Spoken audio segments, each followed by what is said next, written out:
Bonjour et bienvenue dans ma nouvelle vidéo. Aujourd'hui, je vais vous expliquer les règles d'or pour bien remplir son formulaire de visa Schengen. Un formulaire de demande incomplet ou avec des informations erronées entraînera un refus d'obtention de visa Schengen. C'est pourquoi il est important de remplir avec soin et précision. Suivez-moi, je vais vous montrer toutes les étapes à suivre.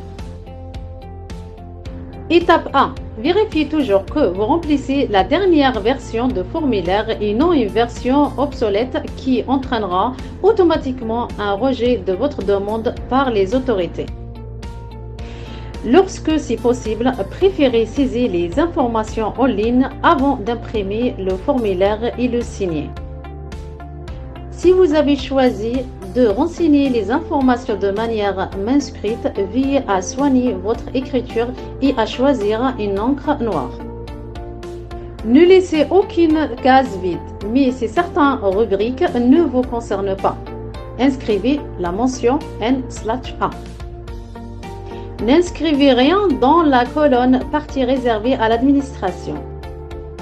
Les rubriques accompagnées d'une étoile ne doivent pas être remplies par un membre de la famille de ressortissants européens.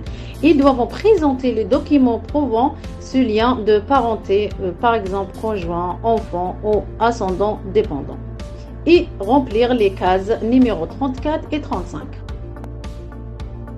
Les rubriques accompagnées d'un X indiquant que les données doivent correspondre à celles figurant sur le document de voyage.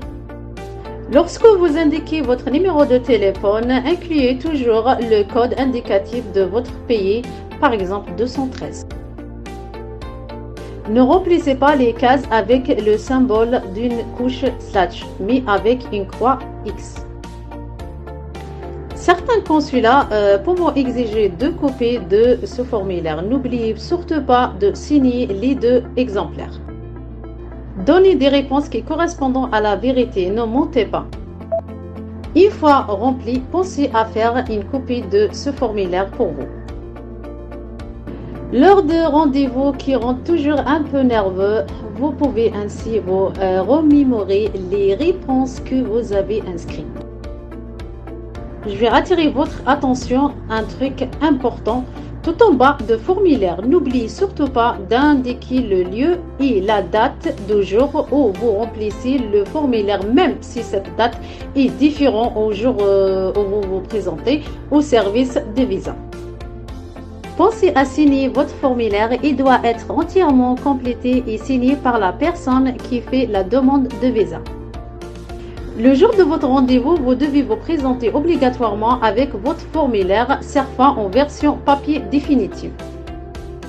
Il ne doit pas comporter la mention brouillon.